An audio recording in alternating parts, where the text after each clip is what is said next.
السلام علیکم ورحمۃ اللہ وبرکاتہ۔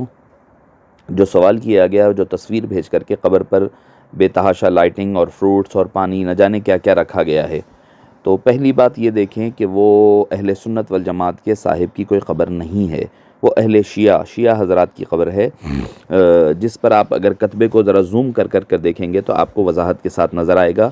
جو الفاظ، جو لکھت وغیرہ ہے، وہ اہل سنت والجماعت عموماً نہیں رکھا کرتے۔ یہ ایک بات ہو گئی۔ دوسری بات یہ ہے کہ اس طریقے کا عمل جہالت ہے، گمراہی ہے اور فضول خرچی ہے، اور اس کا اسلام سے، شریعت سے کوئی تعلق نہیں ہے۔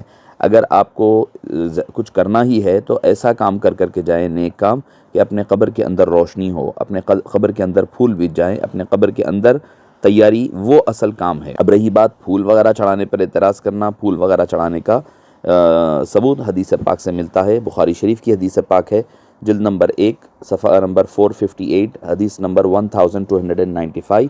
آپ صلی اللہ علیہ وسلم کا گزر 2 قبروں پر سے ہوا، اور جن کو عذاب دیا جا رہا تھا، آپ صلی اللہ علیہ وسلم رکے، اور رک کر کے آپ صلی اللہ علیہ وسلم نے ان کے لیے دعائے مغفرت کی۔ پھر اس کے بعد حدیث کے الفاظ آتے ہیں، آپ ثم اخذ جریدۃ رطبۃ فشقها بنصفین ثم غرز فی کل قبر واحدۃ، آپ نے ایک سبز ٹہنی لی اور 2 ٹکڑے کیا اور دونوں کو علیحدہ قبروں پر رکھا۔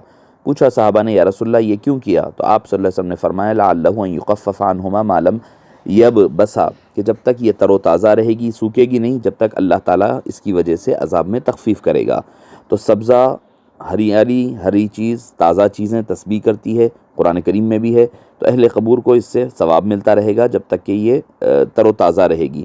اسی کو علامہ ابن حجر الاسقلانی کہا کہ جب تک یہ ٹہنیاں سرسبز رہے گی، پھول سبز رہیں گے، ان کی تسبیح کی برکت سے عذاب میں کمی ہوتی رہے گی۔ تو معزز سامعین کرام، پھول وغیرہ کا چڑھانا، چادر وغیرہ ہو، یہ چیز جائز ہے، درست ہے، مگر اس میں اسراف کرنا، بے تحاشا اس قسم کے کام کرنا، یہ جہالت ہے، گمراہی ہے، اسراف ہے، اور اسلام اور اہل سنت سے اس کا کوئی تعلق نہیں ہے۔